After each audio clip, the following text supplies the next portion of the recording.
Welcome in everybody to another episode of Midweek Meetings. We are on episode 18. I am Knockdown Nico with the camera alongside Pressix. What's up? Hey, hope everyone had a good New Year's. We're doing this episode on a Thursday, so a little bit off schedule, but we'll get back on to the regular Tuesday schedule next week again. We got some stuff to talk about. We're going to recap some games from week 17 and then a couple announcements. The Pro Bowl rosters were announced today, so we're going to be discussing that. Who got snubbed, who made it that kind of shouldn't have made it. We're going to get into that as well. Then we're going to go over our predictions for the final week of the regular season. No Thursday night game, no Monday night game. Couple Saturday games, but it's all going to be Sunday. But let's start off with the recaps for last week's games. Let's do the Bengals and the Broncos first.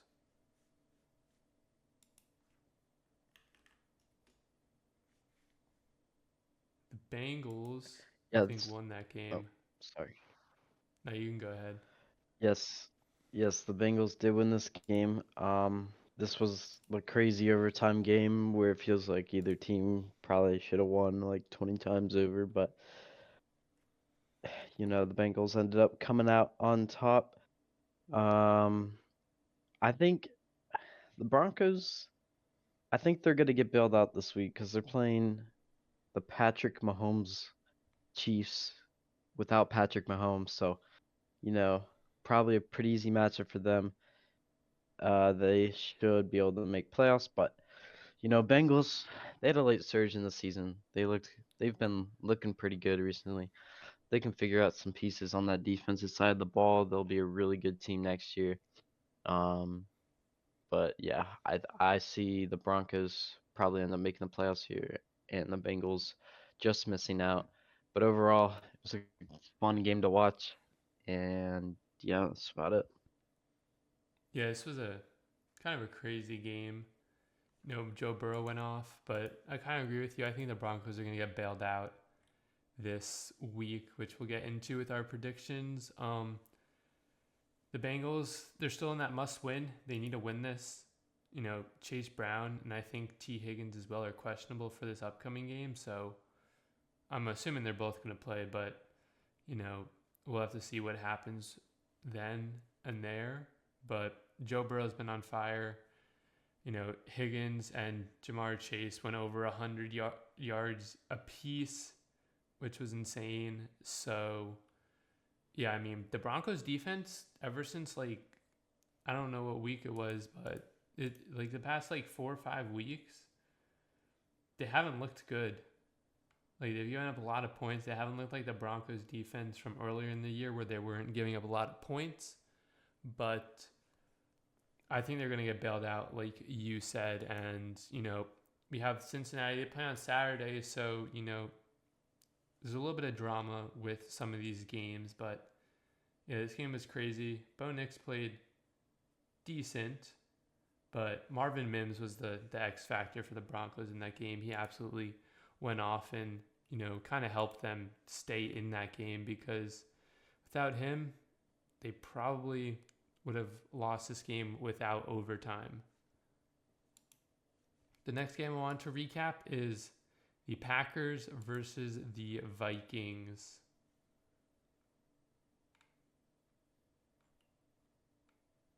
I gotta find this game right here. The Vikings won this game. Close game. Yeah, the Packers Vikings game, pretty close game. I believe the Packers lost by 2 points here. So, the Packers, they came out pretty slow. They were down early. And then that fourth quarter, they heated up. Kind of it's exactly what happened in their last game against Minnesota. Same story where they got off to a slow start. Minnesota got up big, and then Green Bay came back and were not able to win the game, but made it close.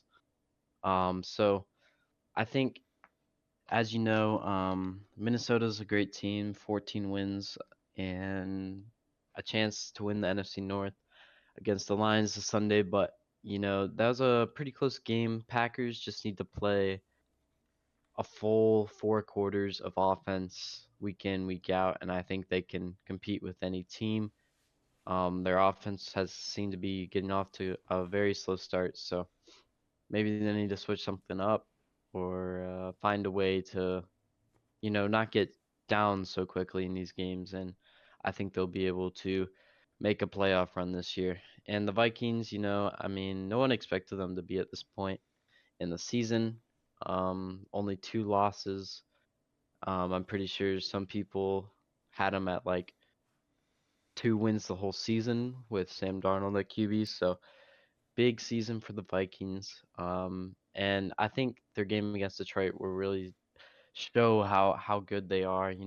This is a rematch. It was a pretty close game last time the two teams played, so should be a fun one to watch. Yeah, the Packers, like you said, they started out slow. Jordan Love didn't have the greatest game either. Threw for under 200 yards. Sam Darnold as well in this game threw for a career high in yards as well. I think the big thing in this game as well was, if I can find it, yeah, the Minnesota kicker missed 2 field goals in this game, which I wouldn't say kept the Packers in this game, but based off the scoreboard and the final score, definitely kept the Packers in this game. Figure if he makes those, Minnesota probably has another 6 points. So, those kicks definitely helped Green Bay stay in this. Hopefully, for Minnesota fans, the kicker can get those, misses out of his system before the playoffs come. But yeah, this was, the Packers started out slow. They like to run the ball. They didn't get a chance to probably run the ball as much as they wanted to with, Josh Jacobs and everything as well, which, they were down for most of this game, so they had to throw it. But as long as Jordan Love has a good game, they should win whoever they play in the wild card. And if they're going to win against the Bears this week. And the Vikings, I mean, they're just cruising. They are cruising. Jefferson had a good game. Um, Jordan Addison had a good game as well. They had 4 different receivers with over 65 yards.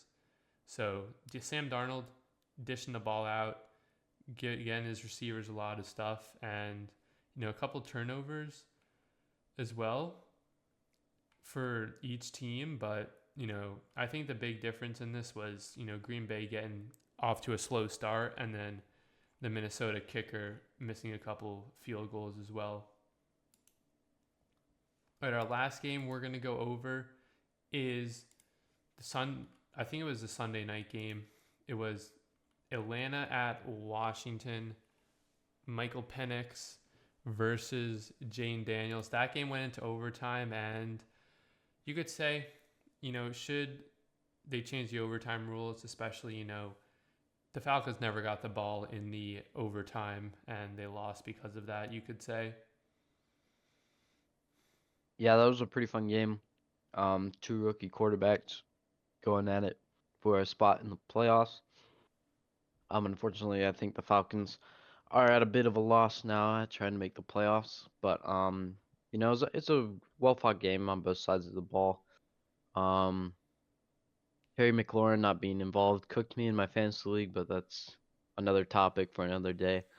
Um, but pretty solid performance for the Commanders overall. I think they're definitely a team that no one really wants to play in the playoffs.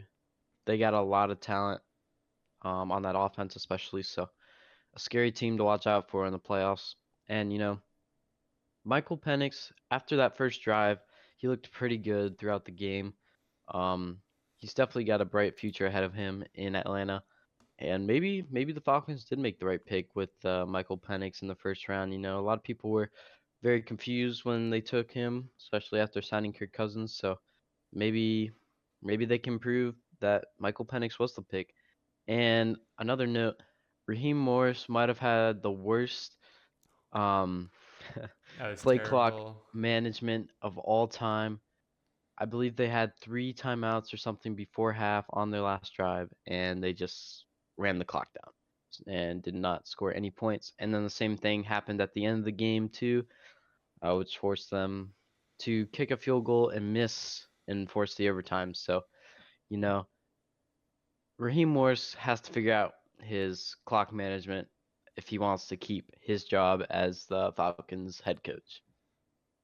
Yeah, clock management was terrible, both halves, but especially at the end. I mean, they had that big completion in the middle of the field. I don't remember who it was to. I think it was to Darnell Mooney, but they chose not to call a timeout there, and they had 2 timeouts. They could have called a timeout and then made it a more manageable kick. The kick was it had the accuracy, but it didn't have the distance. So I mean, you get a couple yards closer, that kick maybe goes in. So I mean, yeah, they got the coaches. I feel like they if you're hiring a head coach, you need to do like a clock management test with them before you hire them or something, because that was just bad, and that essentially costed the Falcons the win because they never got a chance to get the ball in the overtime. They lost the coin toss. Washington went right down the field and scored. So, yeah, just bad clock management. The game was good though. Outside of that first drive, where it looked like Penix and I don't remember who the receiver was, were not on the same page, but Penix played pretty decent. Outside of that, Bijan was solid as well. Jane Daniels is cooking. I mean, this guy is their leading rusher. This guy is their, like, literally everything. He just, throws the football. He runs the football. He does it all. So it is just, Jane Daniels, the team that beats them in the playoffs is going to be able to contain Jane Daniels, not necessarily in the pass game, but in the run game. That's going to be the big X factor. And yeah, like you said, he did it without McLaurin. McLaurin had 1 catch on 7 targets. But hey, there were some other people that stepped up. Alameda Zacchaeus and Zach Ertz stepped up big. So, when it mattered, Jane Daniels was able to step up. And even Penix stepped up. Who would have thought Kyle Pitts would have the game tying touchdown, you could say. That was crazy. The Falcons, though, I feel like they got an uphill battle to make the playoffs, like you said. I don't know if they make it. We can get into that with our headlines a little bit as well, because pretty much all the other teams are wrapped up with, playoffs. But yeah, this was probably the best game, one of the best game of the week. It seemed like this week, though, like it was just a blowout, or it was just an absolute snooze fest, the games. I don't know what was up with this week, but yeah, that was probably the best game of that week. Those are the games we are going to recap from last week. We're going to move on to a couple headlines. The first big headline, major implications, but the Dallas Cowboys have released Ezekiel Elliott. Yeah, I saw this was because, excuse me, I saw this was because the Cowboys wanted Zeke to go and sign with a playoff team, but I'm not really sure what playoff team would really want Zeke. He looks cooked every time he runs the ball. He's good for maybe 2 yards max. Um, just hasn't been good for Zeke. I think it might be time for him to hang up the cleats. But nothing too shell shocking here. Cowboy season's done. Maybe if Zeke gets signed as like a third string RB somewhere, maybe he can go and win a ring. So not really a league busting move there, but just something to watch for the playoffs here. Yeah, I did see that as well. The reason they released him was because they wanted him to join a playoff team. I don't know who. I feel like watch him get a ring. Like, I just feel like the Kansas City Chiefs are gonna pick him up because why not? Honestly, And I'm not saying the Chiefs are going to win the Super Bowl, but he's going to somehow join the team that gets to the Super Bowl and or wins the Super Bowl. I don't know how, but he will.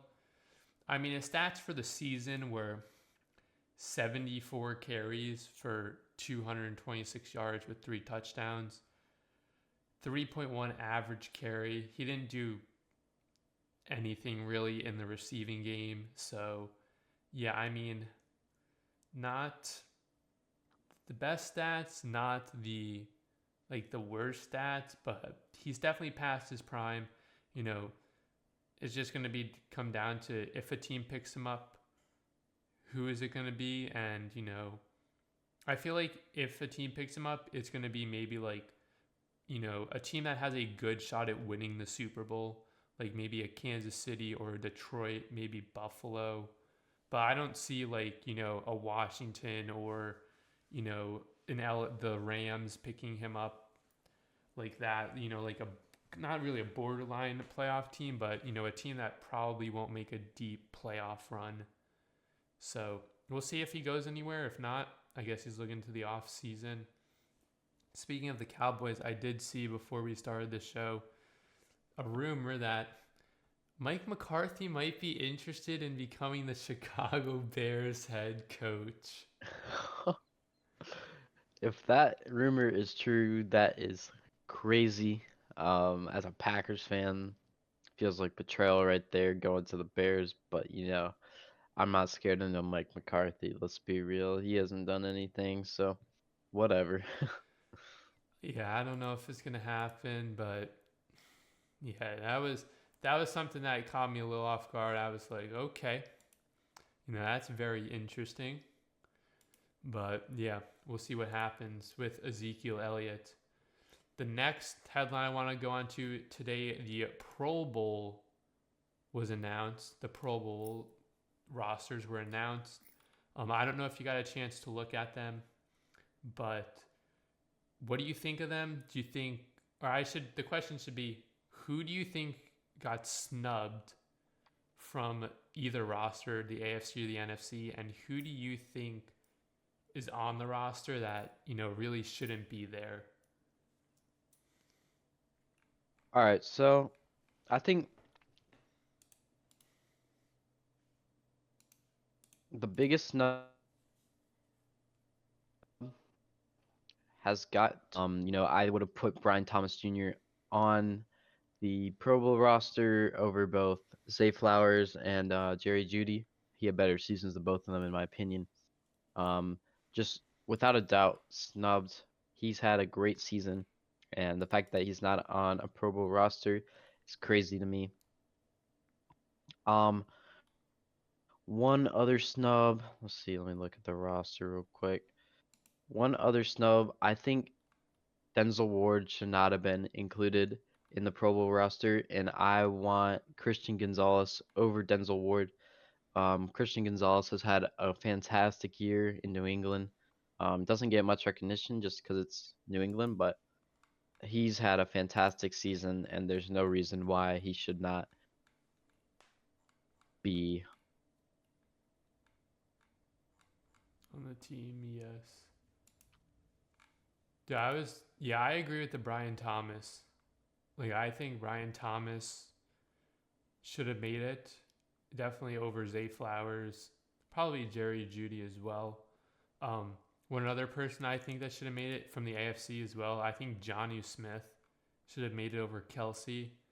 I mean, if you compare the two stats, Kelsey has more receptions, but Jonnu Smith has more touchdowns and receiving yards. So I think the Swifties helped out Travis Kelsey with, him getting to the Pro Bowl. I'm not going to lie.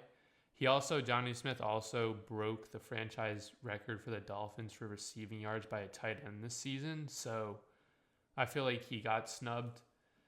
I feel like it's kind of hard, but I feel like Baker Mayfield got snubbed as well. But then again, you look at the quarterbacks for the NFC. I'm not saying it's guaranteed, but I feel like it's almost guaranteed. I don't know if he's a reserve player or not, Baker, but I feel like he's almost guaranteed to be on the roster anyway, especially, with how good the Lions and the Vikings have been playing, and they're one of those two teams are probably going to make a deep playoff run, if not make it to the Super Bowl. So, I feel like Baker, if he's a reserve player, is probably going to make that Pro Bowl, but I feel like he should have made it. Now, I don't know who you take out. Maybe you take out, I think, dude, it's tough. Maybe you take out Goff. I don't know. I feel like that's really tough, but I feel like Baker should be on there because he is like, you know, if you look at the stats for, you know, the offensive stats, he's like, you know, third in passing. I think he's close to first in touchdown passes as well. Like, he's very up there, but snubbed from the Pro Bowl as well.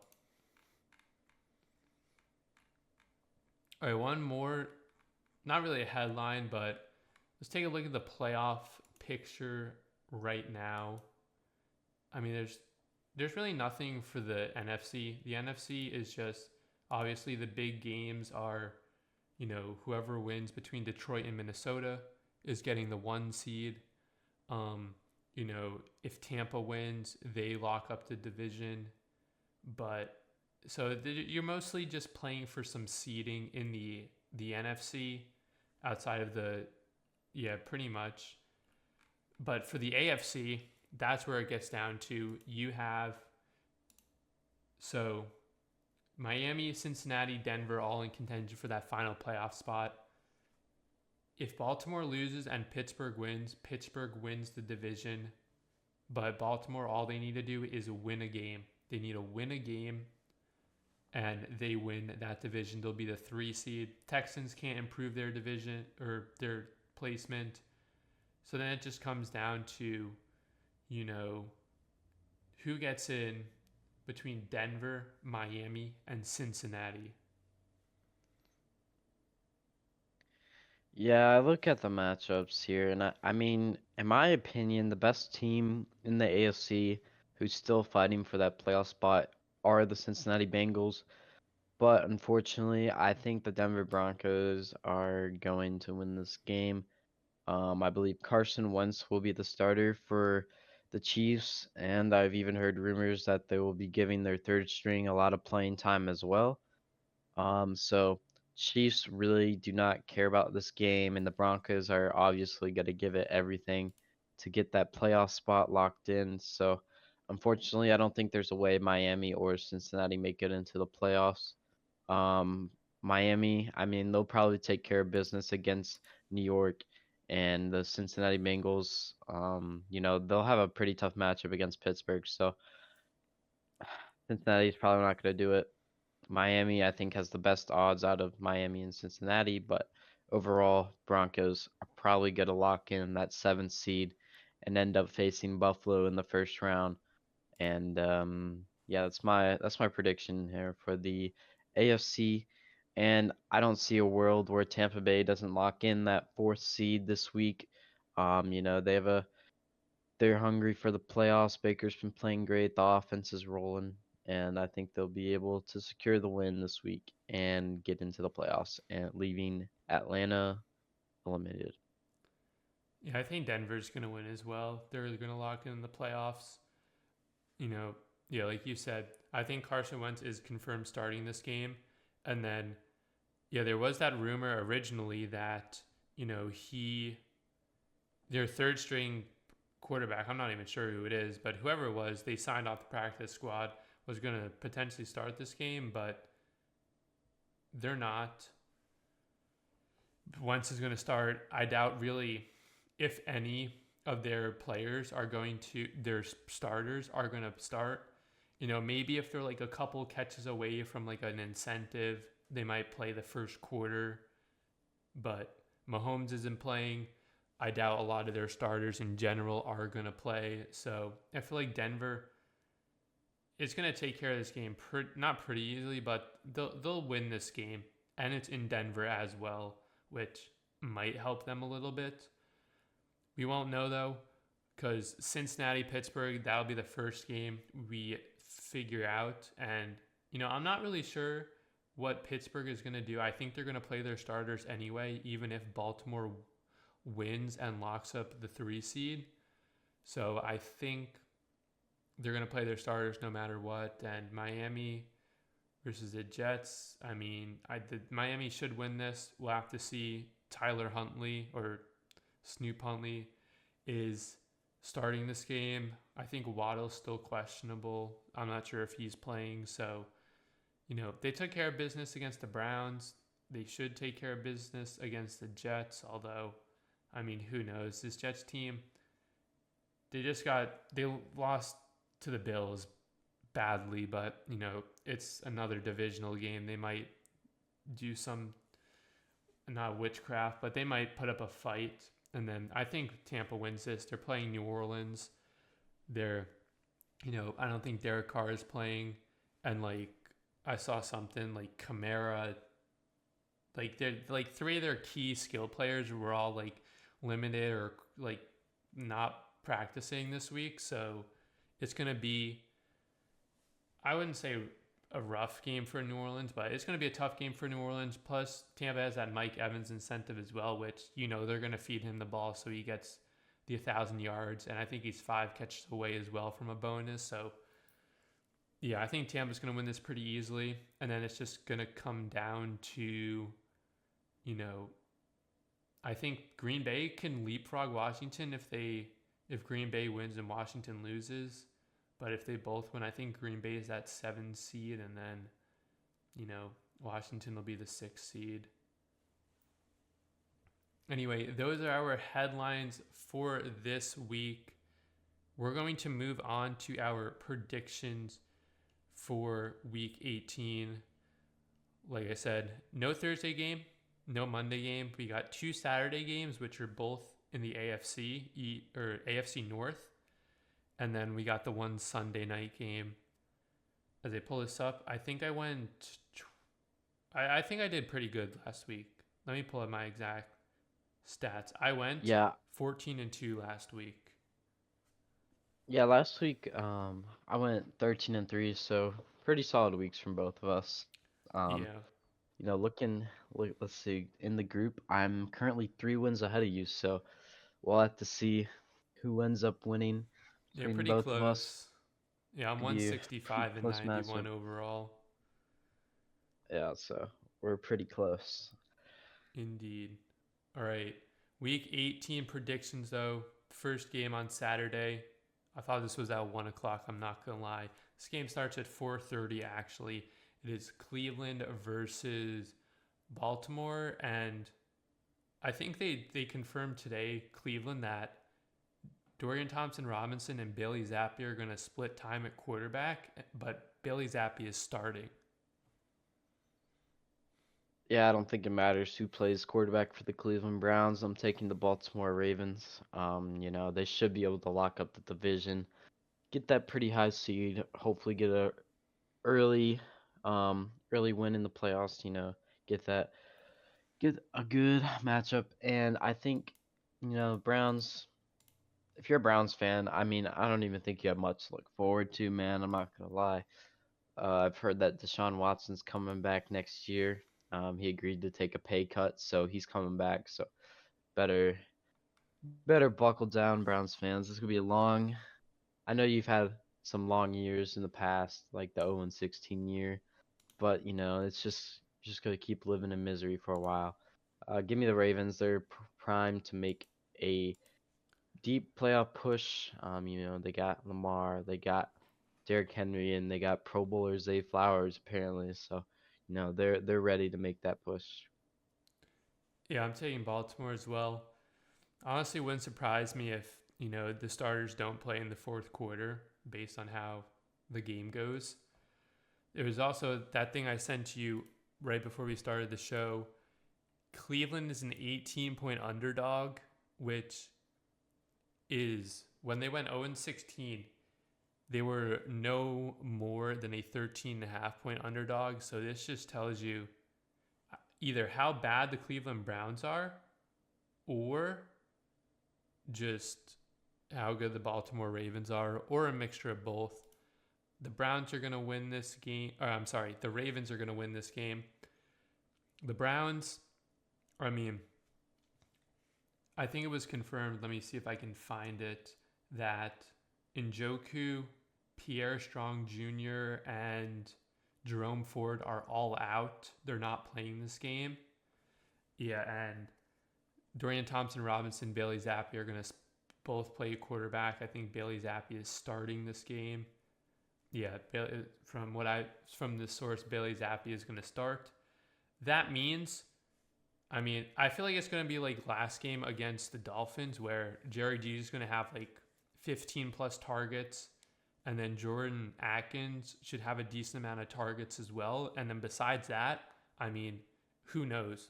Like, I'm not expecting anything else out of anyone. So Baltimore should win this like pretty easily. Up next, some playoff implications here. We got Cincinnati at Pittsburgh. Yeah, this should be a fun one. Both teams are probably going to play starters, I assume, coming into this game, especially Cincy. But I think I'm going to take Cincy either way. Their offense has been looking really good, and the defense hasn't played half as bad as what they were playing like earlier in the season. So I think they really want this game to keep their playoff hopes alive. And I think Cincy. I mean, look, you got Joe Burrow, Jamar Chase, who's about to win the Triple Crown. So their offense is going to be stellar. Pittsburgh, they've been kind of slacking off. I believe they're on a 3-game losing streak. So since he's got all the momentum in this game, and I think they're going to win this one. Yeah, I'm taking Cincinnati. Chase Brown, as of right now, is a game time decision. I think he will play. I thought I saw something about T. Higgins. Yeah, T. Higgins listed as questionable. I don't see a world where I'm not gonna lie. I don't see a world where these two they don't play. I think they're going to, especially because this is a must-win for them. However, the last time these two teams played, Pittsburgh won 44-38. I think the Bengals defense got better, but this is either going to be a super low scoring game or we're going to see a similar game like what we just did or what we saw earlier in the season between these two teams. I'm giving the edge to Cincinnati though. Pittsburgh, they're locked into the playoffs. There's a chance by the time this game starts, they're going to know whether they have a chance to either be the 3 seed or if they're going to be a wild card team. I think that's going to factor in on how they play as well. Maybe, if Baltimore wins, I feel like they might not. They're just going to play hard, but I feel like they might not play as hard as if they have a chance to have a home playoff game. So I'm taking Cincinnati for this game. Up next, we have Carolina at Atlanta. I'm taking the Atlanta Falcons. Look, the Atlanta Falcons technically still have a shot at the playoffs. They're going to want to win this one against Carolina. Carolina, they've kind of surged late in the season, but, it's just not going to be enough to get it done against Atlanta this week. Penix played great in that game against Washington, and I think Bijan will run all over this Carolina team. So should be a pretty easy win for the Falcons, and then their fate is left to whatever the Buccaneers are able to do. So give me Atlanta. I'm taking Atlanta as well. Should be a good game for both Bijan and potentially Tyler Algier. Panthers really bad run defense. Last time these two teams played, though, Atlanta put up 38 points against them. But Andy Dalton was also the quarterback, and their leading receiver was Deontay Johnson, who is no longer on the team. So I'm taking the Falcons anyway. Like you said, they're going to want to win this game in order to even have a potential chance at getting into the playoffs. And, even if Penix, even if he doesn't throw for 40 passes and 300 yards, the ground game should be more than enough between Bijan and Tyler Algier to go ahead and defeat this Panthers team. And honestly, I don't know what Panthers team we're going to get. You know, they beat the Cardinals, but outside of that, they have lost one, two, three, four, five of their last six. So, yeah, I don't know. It's going to be a weird matchup, I think, but I'm taking Atlanta. Up next, we have Washington at Dallas. I'm taking the Commanders. They're still working on seeding. And I think looking at where they sit, they're in the sixth seed right now, which would put them up against probably it's either the Rams or Bucks. I'm not sure, but I think they'd rather play either of those teams over the Eagles, which they would play if they're in the seventh seed. So they want to win this game, stay in the sixth seed, I think, and get a easier matchup for them. So give me the Commanders. Dallas has nothing to play for. I hope I get to see Trey Lance finally get a chance in Dallas. That'd be fun.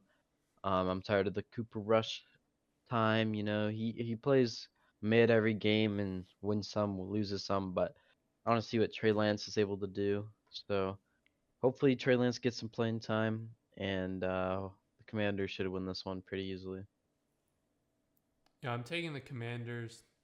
Dallas is going to be without CeeDee Lamb again. They shut him down for the season with his shoulder injury. I think that was a good call on their part, but yeah, they're going to play this game for seeding now. Just plugging this quickly in. Tampa becomes the 3 seed if they win and the Rams lose. Otherwise, if the Rams win and even if Tampa wins, the Rams are the 3 seed. So, as long as Washington doesn't lose this game, they'll be the 6th seed, which I think they will be. This is going to be. I think the Commanders, last time these two teams played, they lost the Commanders, but I don't think that's going to happen again. This Commanders team has been looking really good. Jane Daniels has been on fire and recently, and they proved that they don't even need McLaurin. They can have a mid-run game from their running backs. Jane Daniels will find a way to win this game, and if they force some Dallas Cowboys turnovers, I wouldn't say it's not going to be a close game, but it should be a pretty winnable game for Washington. Up next, we have Chicago at Green Bay. I'm taking the Green Bay Packers. Chicago's lost 10 straight, and they haven't beaten the Packers since 2018. So I think that trend will continue this week against the Packers. The Packers, they played a pretty close game in Minnesota there, and they still have a chance at the sixth seed. I don't think they really care who they play in the playoffs, but they're gonna play. All the starters are playing, I'm pretty sure, those who aren't injured. So should be a good game. I think it'll kind of be a blowout. We'll see what Caleb Williams is able to do, but he hasn't done much as of late. So give me the Packers here. Should be a fun one. I'm taking the Packers. I mean, the Bears get off to it's the slowest start in probably NFL history for the first half. I'm expecting the same thing. I feel like this is going to be a game though where it's going to be won by Jordan Love. There's this Josh Jacobs. I'm not sure where this quote came from, but I found it on Twitter and it said, I'm just going to paraphrase it. He doesn't see himself taking a lot of carries in this game. He's going to play.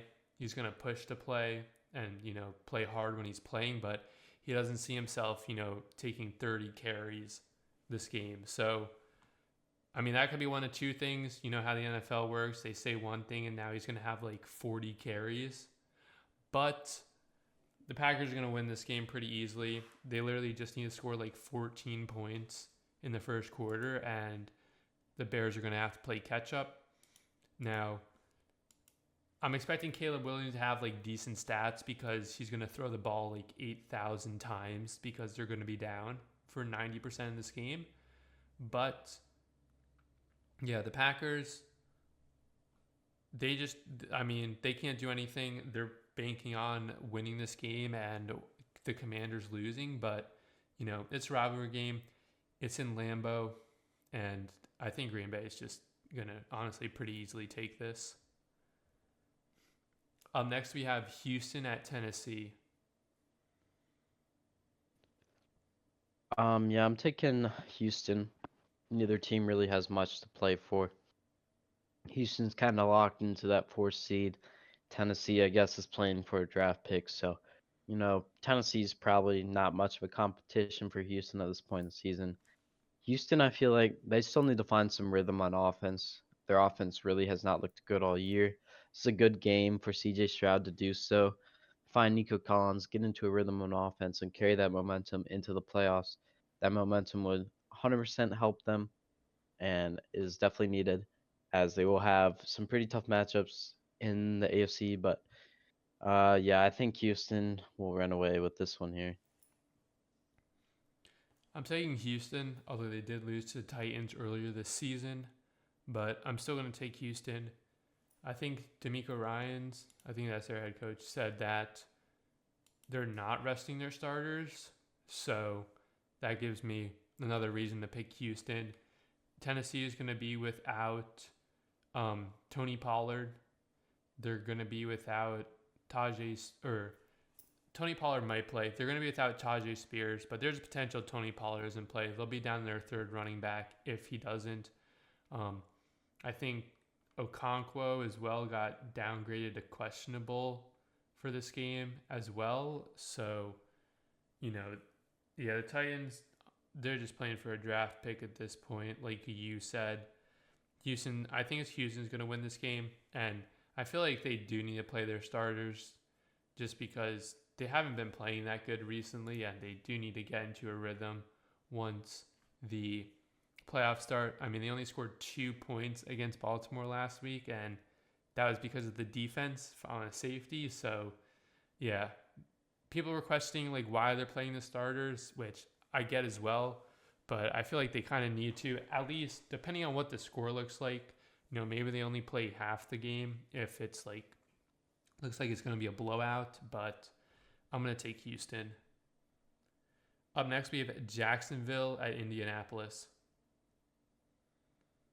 I'm taking the Jacksonville Jaguars. The Colts put on a terrible performance against the New York Giants of all time. They gave Drew Lock one of the best QBRs of all time in that game against them, and it was just an overall terrible performance that led to them being eliminated from the playoff picture. And Jacksonville, they don't have much going either, but I like Jacksonville Jaguars here. Brian Thomas Jr. will have a big game, and should be just nobody's gonna watch this game. Actually, now that I think about it, but that's besides the point. I'm gonna go with the upset here and take the Jacksonville Jaguars. I'm taking the Jaguars as well.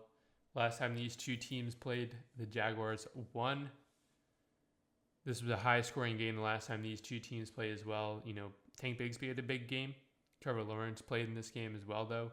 Brian Thomas Jr. had over 100 yards and a touchdown this game. Brian Thomas Jr. is going to do the same thing. And the Colts, I've said it the entire year, they're just prone to giving up big plays. They did it against the Giants. They're going to do it again here against Jacksonville, even though it's in Indianapolis. And I think Anthony Richardson isn't playing this game, although I do not know. I think he's still questionable. So, there's a chance that Joe Flacco plays this game as well. So, I mean, yeah, we'll just have to see. This might be another high scoring game just because of how bad the defenses are and how, you know, explosive like one player is on each offensive side. So it's going to be, I feel like it's going to be a fun, high scoring game. No one's going to tune in though, outside of probably NFL Red Zone, but give me the Jaguars. Up next, we have Buffalo at New England. Um, I'm taking Buffalo. Buffalo sitting pretty at 13-3, second in the AFC. They should be a lock to win this game. New England, they just don't have much going for them. Their wide receiver room, I watched that game last week they had. that wide receiver room is one of the worst in the NFL. Um, that whole roster just needs to be revamped in the offseason. They should be playing for draft picks at this point, maybe even secure. I don't know where they sit right now. They're probably a top 3 to 4 pick in the draft. Either way, they should be able to secure some pretty good pieces for this team in the upcoming years. And I think Buffalo should be able to win this one. New England has no business winning this game. Yeah, the Patriots are sitting at the first seed right now because the Giants won last week. I'm taking the Bills though. You know, we saw even when Josh Allen didn't play last week, Mitch Trubisky, 1 of 1, 69 yards and a touchdown, perfect passer rating. You know, Josh Allen. I think a lot of these starters aren't playing. They can't improve their seed. They can't drop a seed. I think Josh Allen is only starting this game to keep his starting game streak going, from what I've heard. So expect him to only play a quarter and expect Trubisky to take over. I don't think what's his name. I don't think James Cook's going to play a lot. You know, I think Keon Coleman is probably going to be that wide receiver one, most likely for the majority of this game. I don't think Cooper or Shakir or even Matt Collins play a lot this game. So I think a lot of backups are going to be in overall, once the second quarter hits, especially. And New England, I mean, they're bad. There's no other way to put it. Drake May is playing, I think, through a hand injury or something. He's going to play. It's been confirmed. But yeah, I don't know. The wide receivers suck. Hunter Henry was literally no catches last week. So, especially if he doesn't get any catches this week, it's over. I think Buffalo's going to win this game. Up next is the New York Giants at Philadelphia. I'm going to take the Philadelphia Eagles. I'm not sure who we will be seeing at QB. If it's Kenny Pickett, I don't think Hurts will play this game. Yeah, Maybe he's Tanner not. McKee. Tanner McKee might get some playing time. He had a pretty good game last week. But I'm really upset that Saquon does not get to break the rushing record against his former team. That would have been a great script for this NFL season. But either way, I know Drew Lock just put up one of the best performances of all time, but I think the Eagles win this one. Um, Drew Lock can't do that twice in a row. Let's be real. And I think the Eagles, even though they're playing second string players for the most part, I think they should be able to get the job done and keep their legs fresh for the playoffs. Yeah, I'm taking the Eagles as well. They're going to rest the majority of the starters, like you said. I don't know who's starting for quarterback. I think Pickett's still dealing with that rib injury, so I think Tanner McKee might start this entire game. I think Malik Neighbors going to have a big game. This game might be closer than a lot of people think, just because Philadelphia is going to mostly be playing with backups. But I'm still picking the Eagles. It's in Philly as well, and I just think a turnover or two from the New York Giants is going to not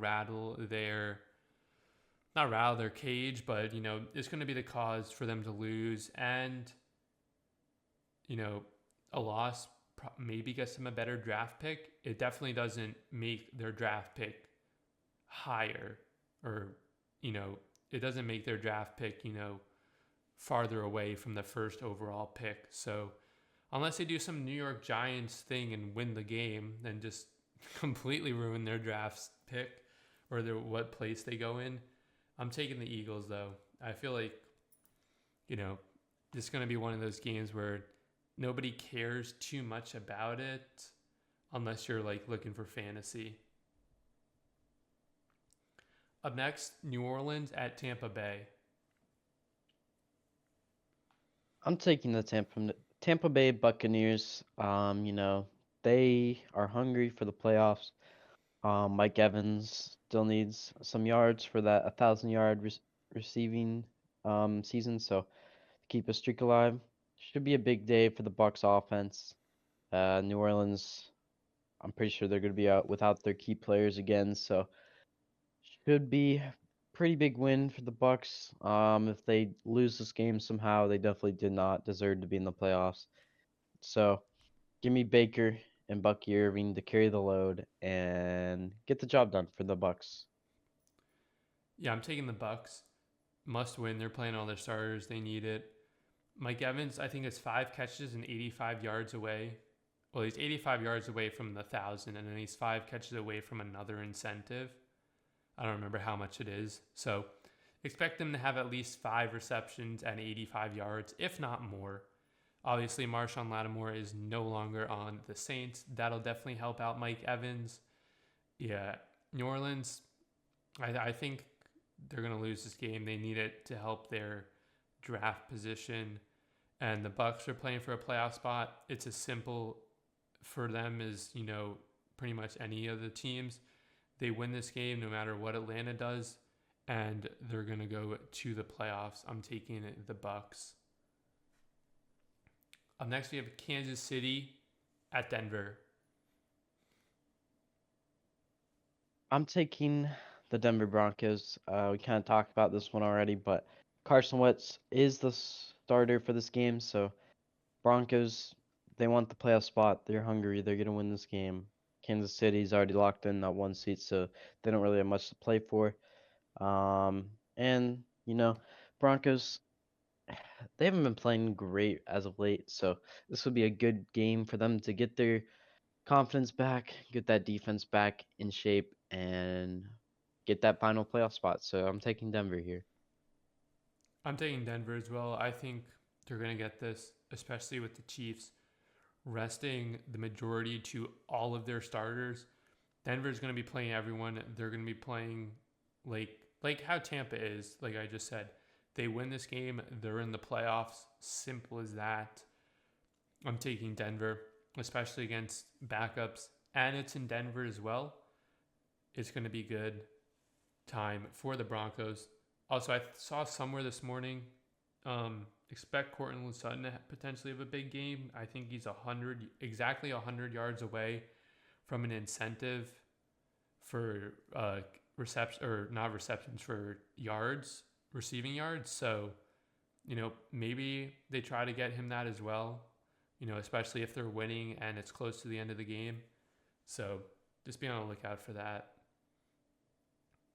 Up next, we have the Los Angeles Chargers at Las Vegas.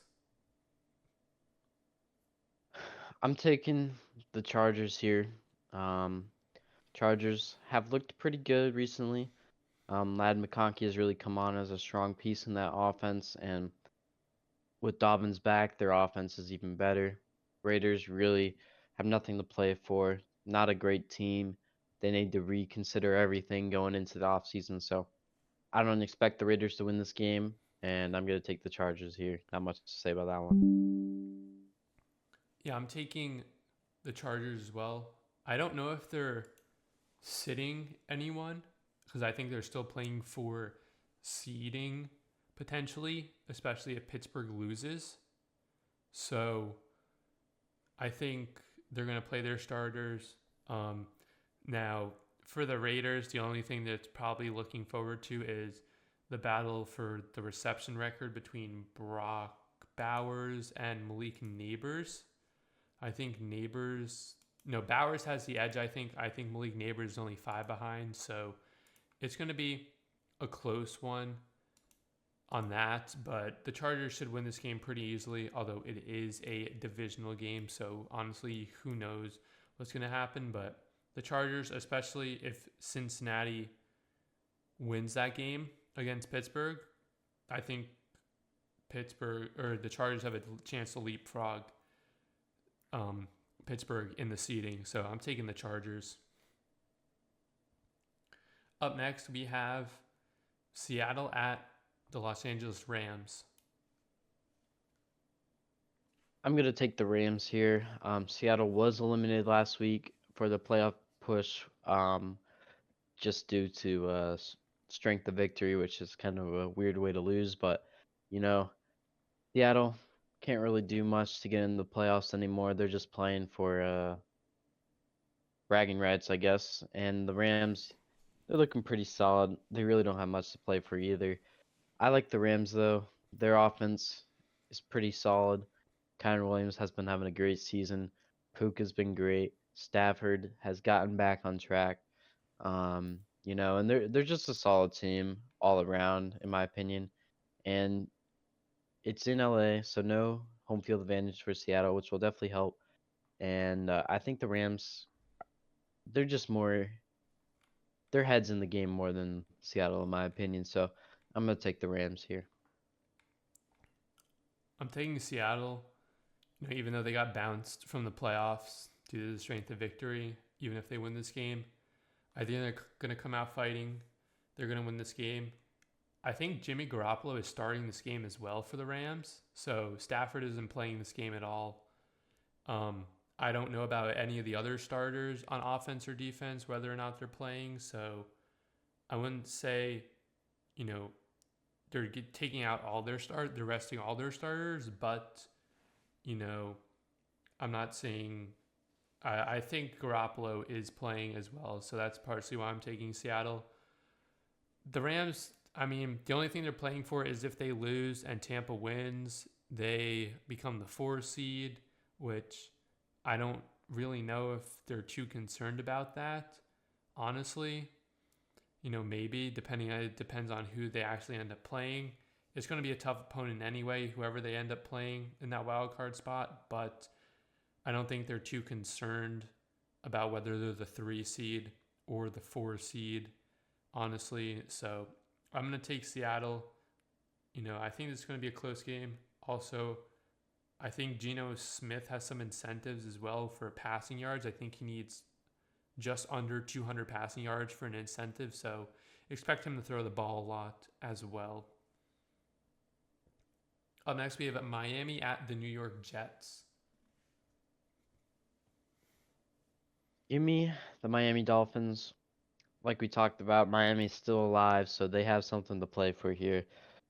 Jets, I mean, what a terrible season for them. They've looked bad all season. Aaron Rodgers played his worst game of his whole career last week, so they're not in a very good spot. Dolphins need this game to stay alive. Give me the Dolphins. They have 100 more reasons to win this game than the Jets do. Yeah, I'm taking the Dolphins. This is potentially Aaron Rodgers' last game, not just as New York Jets, but of his career. I saw an article that said, he's going to decide in March before I think free agency starts to determine whether or not he is going to test free agency or go ahead and retire. Either way, he's probably not going to be a New York Jet next year. They're parting ways with Devontae Adams once the season ends. The Jets, they recently interviewed Luis Reddick for their GM spot. So they're already in rebuild mode. It wouldn't surprise me as well. They try to trade out Garrett Wilson. He does not want to be in New York any longer, and I don't blame him. So give me Miami. They need this game as well to even have a slight chance at making the playoffs. But by the time this game's actually, no. They do play at the same time as the Chiefs and the Broncos, so they won't already know if they're going to win this game, if they are playing for a playoff spot or not. So I'm taking Miami. Up next, we have San Francisco at Arizona. I'm taking San Francisco here. They played a pretty solid game against Detroit last week, even though they lost. That's my main reason I'm taking them here. I know their season's over, but you know, I think they'll bounce back next season. Should be a fun matchup. Both these teams have not had their greatest seasons, but should be a pretty close one divisional matchup. And yeah, I guess I'm just gonna take 49ers here. Yeah, I don't know who to take. I'm taking the Cardinals. Brock Purdy not playing in this game. Josh Dobbs is going to be playing. Deebo Samuel didn't practice today. Kittle was limited in practice. James Conner they put on IR for Arizona. He's done for the season. Trey Benson I think is on IR as well. So the teams, their players are injured. Their key players are just saying you're done for the season. We're gonna get you healthy for next season. And yeah, I don't know. It's literally if Kittle plays, it's gonna be the battle of the tight end, George Kittle versus Trey McBride, who did make the Pro Bowl. But I don't know what to think of this game. It's gonna be a weird game. I'm taking Arizona. Not that I don't think the Arizona home field really matters too much, but I'm gonna take them anyway. And then the game we have all been waiting for, Sunday Night Football. Whoever wins this game is the 1 seed in the NFC. Whoever loses is the 5th seed. Minnesota at Detroit. I'm going to take the Minnesota Vikings here. I feel like Detroit, yes, they've had a really good season, but I feel like they haven't been playing their best ball as of late. You know, I think Brian Flores' defense is going to find a way to get the job done in this game. Maybe a couple of Jared Goff interceptions. Their ability to stop the run will help them out here too. It should be a close game, but it's going to come down to a turnover or two, and I think those turnovers are going to go in the Vikings' favor. The Vikings, Sam Darnold had an interception last week against the Packers, but I'm not too worried about that. I think the Vikings are going to be able to do whatever they want against the Detroit Lions defense, who in some sense are still pretty banged up. They've been banged up all season, and I think Minnesota's going to be able to take advantage of them in this game. Yeah, give me Minnesota here. It should be a fun game, but I think the Vikings will pull it out. I am taking Detroit. I am concerned about their defense, though. The past however many games it's been, ever since they played Chicago. Actually, no. Outside of playing Chicago twice, they have given up 31, 42, and 34 points. Sorry, not 42, 48 points and 34 points to teams. Their defense hasn't been good. I think they're getting a couple players back from IR this week, so that should help them. It's in Detroit. I think the Detroit fans are going to show up. This was almost similar to last season where I think they had to win the game in Lambeau to become the 1 seed, if I'm not mistaken, or it was to win the division, one of those two games. Jahmyr Gibbs going to have a big game. Amon St. Brown's going to have a big game. Jefferson's going to have a big game. It's going to be a super high scoring game. I doubt there's going to be a lot of defense played in this, but the key is going to come down to a turnover, a 4th down stop, something like that. We know that Dan Campbell loves to go for it on 4th down. So if the Detroit messes up, doesn't convert a 4th down, that might be the difference in this game. But, it's going to come down to a turnover or at a key moment in the game when can a defense stand up and make a stop. But I'm going with Detroit. The home field may help them a little bit, but either way, this game's probably going over 60 points if I had to guess. So it's going to be a good game. It's going to be obviously the best game of the week, but give me Detroit. And those are Week 18 predictions to wrap up the regular season. We'll do one final auto lock for the regular season. Who do you have? I mean, you could probably pick like 4 different teams, honestly. Auto lock. There's a lot of options here, but I think my auto lock for this week is going to be the Bucks against the Saints. Saints haven't won since Derek Carr has been out, and the Bucks need a playoff spot that they'll get through a win this week. So give me the Bucks. I think they had the best shot to win this week. I'm going to take the easy one. Ravens are going to beat the Browns. If they don't, that is very catastrophic. So they should beat them. And yeah, that's my auto lock for this week. Moving on to fantasy football. You are in the championship game. How are you doing? I am. I have never felt better about my odds of winning I see a that. fantasy league. I am set. I have over 125-point lead on my opponent going into the second week. Oh, it looks like Devontae Smith's not gonna play, so I gotta switch him out. But I'm feeling pretty solid. I might not even need to have a second wide receiver in my lineup. I'm that confident. Making up a 125-point deficit is not going to be easy for my opponent. So I think at this point in the season, I basically locked up the win. Um, I played a great fantasy season this year. Everything went my way for the most part. Some big key pickups that helped me throughout the season, like Cortland Sutton and Bucky Irving. Those guys have been rocks in my lineup for most of the season, and they kind of flew under the radar. So yeah, that's my fantasy season in a nutshell right there. Yeah, I'm in the seventh place game. Kind of like last year, I think I was in the seventh place game. I'm currently down um, 141 to pretty much 119. I don't know. I cleaned house, honestly. I dropped a bunch of people. I re added the Broncos defense because I know they're going to be playing a bunch of backups. Um, James Conner getting put on IR kind of hurts a little bit. I'm not going to lie.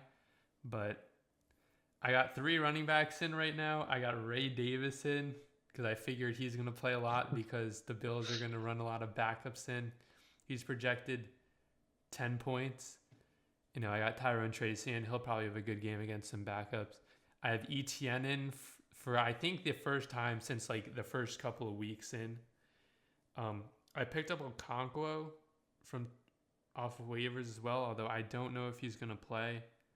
So we'll have to see. This is such a weird like mixture of players I have right now.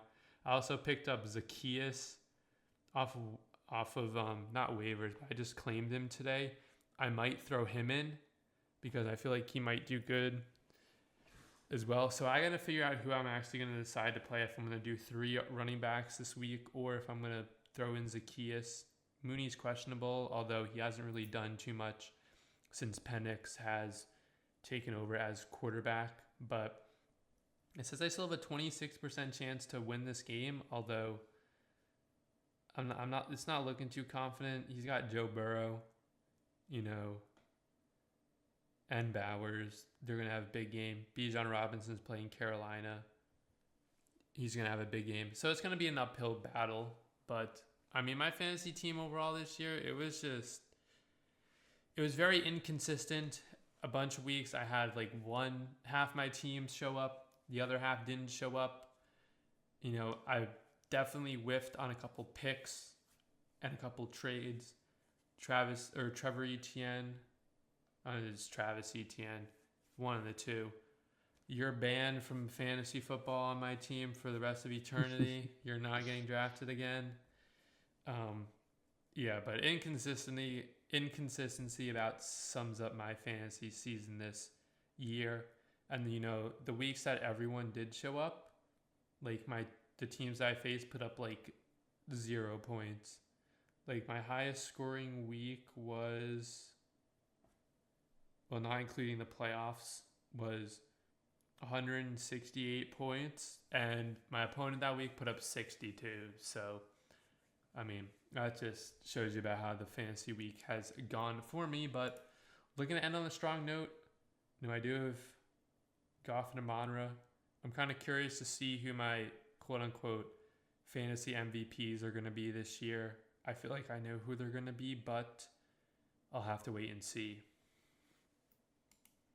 Yeah, I think for the heck of it, I might just go ahead and throw Tom Brady in at QB for this week. I'm pretty sure I've wrapped up this league, so taking a knee with Tom Brady, the GOAT of NFL football, might just be the way to go, just for the fun of it. You know, taking my victory lap. I Should don't be a fun week. I don't know if he's in ESPN fantasy anymore, but you could add Kurt Ben Kirk. No, I tried to add Kurt. That's my boy, but I could not find him in ESPN Fantasy, Dude. unfortunately. So I will have Tom Brady starting at QB for Week 18, leading my team to victory. Should be a fun one. That's gonna be a complete troll. All right, you. Well, I didn't have a question, and I'm going to assume you don't either. So, if technology I works, do not. we can attempt to do a not an underdog, an immaculate grid. Let's see if technology wants to work with us today. If not, we will just end the live. I gotta figure out how to share. Let's see if this works. Wait, hold on. I gotta do this. Well, I can just full screen without us. Close enough. Okay, we can do it. This one might be pretty easy, might not. We have. Wait, where is it? Hold on, I'm tripping. I should be in the shared the stream, or is it frozen for you? It's just black. All right, let me screen share it on Discord then as well for you. All right, that'll work. So I have it up here. All right, perfect. We have what? We have Bears Chargers, Bears Bengals, Steelers Falcons, and then one team only for Bears, Steelers, and Falcons. I mean, those are pretty easy. You just do like an early draft pick or something. Unless Yeah, Keenan Allen could be Bears Chargers as well. Khalil Mack is another name that came to mind for me for that one. Mm-hmm. I think the tough ones. Mike Williams could be Steelers, Chargers. That's true. Steelers. I think the tough one's gonna be Falcon, Charger, and then Falcon Bengal. Wait, did Jesse Bates play for Cincinnati? Yeah, Jesse Bates Okay, is on Cincinnati. I'm pretty sure. I think he is. I know he played for Atlanta. Yeah, he's on Atlanta right now, I think. So yeah, that'll probably work. We knew Jesse Bates. I lost him. Where did Jesse Bates? Jesse Bates. That's pretty high, low key. Um, we have Bengal Steelers. Steelers should be. I don't I think feel like there's Burfict a played. really. Yeah, I don't think it's. There's an obvious one that I'm just blanking on. Um, Gosh.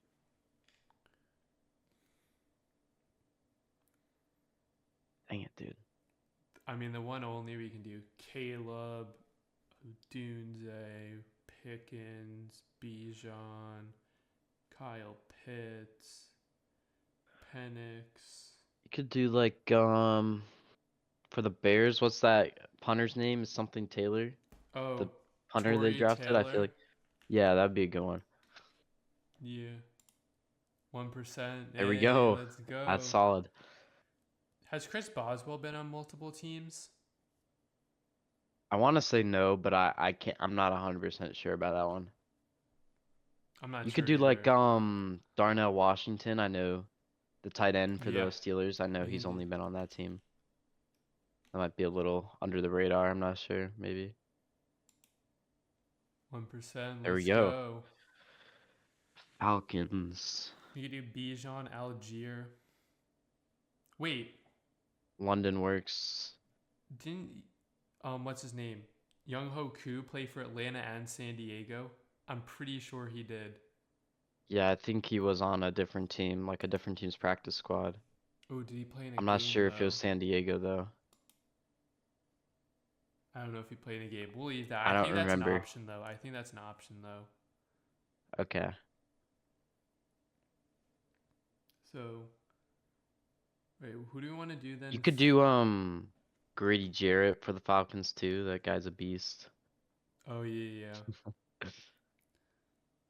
What about was Calais Campbell ever on the Chargers? And I know he was on the Falcons at one point. Was he ever on the Chargers? I don't think so. I thought he was on like Arizona or something. I don't know if Bro's he been was in the ever league on the so long, I have Chargers. no I idea. know. Well, we could do if we need to. We can do Keenan for Bears Chargers. You think Keenan would be lower than Khalil Mack? No, I think Khalil Mack might be lower. Okay. Khalil Mack, 49. Hey. Keenan might have been maybe around there. I don't know. You said Mike Williams. I feel like Mike Williams wouldn't be that high, low key. Yeah, let's try Mike Williams. Is it the 2017? Top one. Yeah, Yeah. 42. That was low key Bro, higher than what? I was expecting to be like 38% low No key. shot. So we have Bear Bengal, Bear Bengal, Bear or Steeler Bengal, Atlanta Chargers, and then Atlanta one team, which is pretty easy. The one team. We gotta figure out these other ones though. Yeah. I feel Trying to think. There's there's gotta be a Bengals Chargers that I just am not remembering. I I don't think swear there's an I don't easy think one. did Burfict play for both teams? I don't think so. I There's know no he way. played for There's no Cincy. way the Steelers would have taken Burfict after what he did to It Antonio wasn't Brown. it wasn't Levy. No, Le'Veon didn't play for No. Cincy,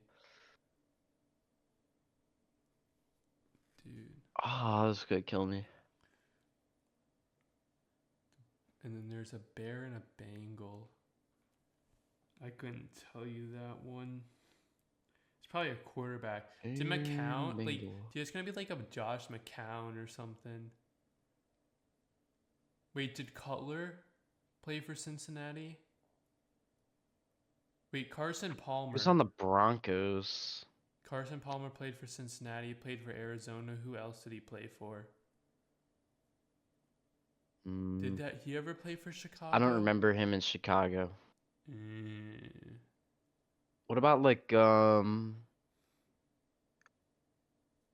Orton? Did he ever play in Cincinnati? I know he's a big Bears guy back in the day. I honestly have no idea. Hmm. Dude, why should be McCown played for the Bears, I think, or was it? It was Josh McCown. Who's the other guy that played for like 15 teams? Not Josh Johnson, like the other white guy. You got McCoy. Fitzpatrick. No, not Colt McCoy. No, he only played for a few teams.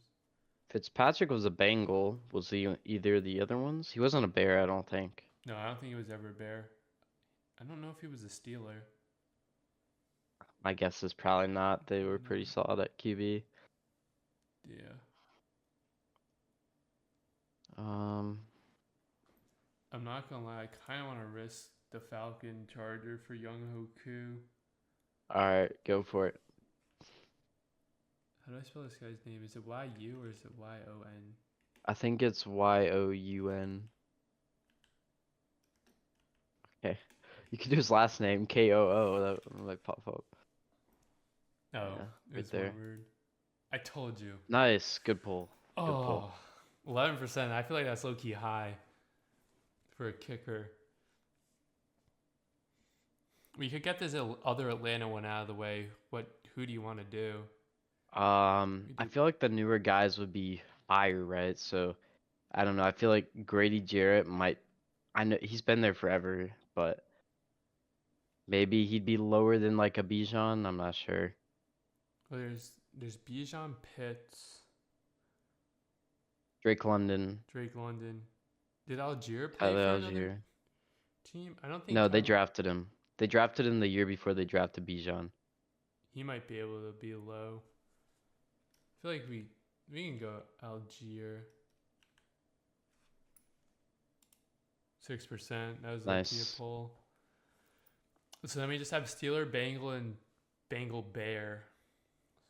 Cincinnati is. Hard. Oh, Andy Dalton, Bengal Bear, Oh, right? wow. Yeah, Yeah, he was yeah, on the Bears. yeah. Yeah, 100%.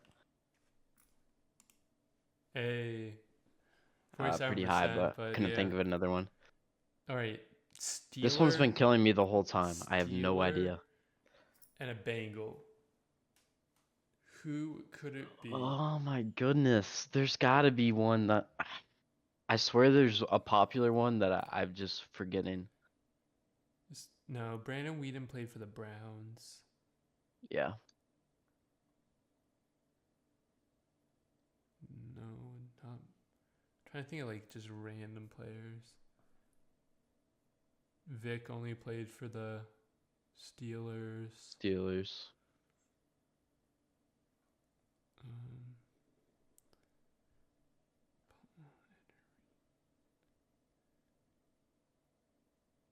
it wasn't like wait, like Chad Johnson or like OJ. No, OJ Simpson didn't play. No. Jerome Simpson, that's who I was thinking of. Did he play for the Steelers? I know he played for the Bengals. I have no idea, to be honest. Yeah, I don't know. Jerome. Um, Gosh, man. It's not like a McCown or something. They were too good. Or Yeah, that's the problem. The Bengals, I other yeah. than like Andy Dalton, they really haven't had, or the Steelers have only really had like not that many backup. Well, I feel like they've Um, had backups, but the question yes. is just whether they would not have actually touched the field. Yeah. Like that's the thing. They need to have played on the team. I think even if it's just one snap. I have no idea. I'm not gonna lie. I have zero idea. Eifer only played for the Bengals. Ah, This is gonna kill me. do we just full send like a Josh McCown or something? Josh Johnson, maybe. I don't know. Dude, I feel like Yeah, McCown sure. did it. Let's just do McCown. Sure. Go for Oh, it, who was it? man. James James Harrison. Harrison. Would Wait, not there's have only gotten that. 38. This was the least amount. Oh yeah, that's low-key hard. I'm not gonna lie. Bruce Gradkowski, Neil No idea who O'Donnell, that is. David. All right. Let's see. Anthony Brown, Chris Oh, Cook. Randy Bullock. That Oh guy my was. God. Yeah. I should have gotten He that played for one. the Texans. Yeah, that dude was a Oh, stud kicker BJ back in the day. Finley. Mike Mike Hilton. Hilton, dude. Dang, James I would have Harrison. never thought of him. John. Brandon Johnson. Rough. That's it. That's a That was a rough tough L one. right in the middle. Yeah. That was It was very pretty tough. solid, other than that Yeah. middle square though. Yeah, middle square was just like unlucky, low key. Yeah. Unlucky, low key. Alrighty, though, that is going to wrap up week 18 of midweek meetings. Hey, actually, we'll probably know partially on Saturday, and then obviously when the games are all over on Sunday, who's in the playoffs, who's not, and what everyone's seed is as we get ready for the playoffs. Most of these games are going to be not really unimportant, but they're mostly going to be for, draft picks, getting a better draft pick for some of these teams that are tanking, or, just getting experience for players that might not have too much experience. But either way, it should be a good week to wrap up the season, especially with that that Sunday night football game. But thank you guys as always for tuning in If you're watching or listening over on YouTube, make sure you subscribe so you don't miss out on when another episode does in fact drop. If you're watching over on Twitch, make sure you guys follow us on twitch.tv/knockdownnico or twitch.tv/pressix. We will see you next week, maybe Tuesday. We'll figure out what day we want to do it on, but we will see you next week before the wild card games begin, and we'll find out who's playing the wild card games. But you guys have a good New Year's, and we will see you guys in the next episode.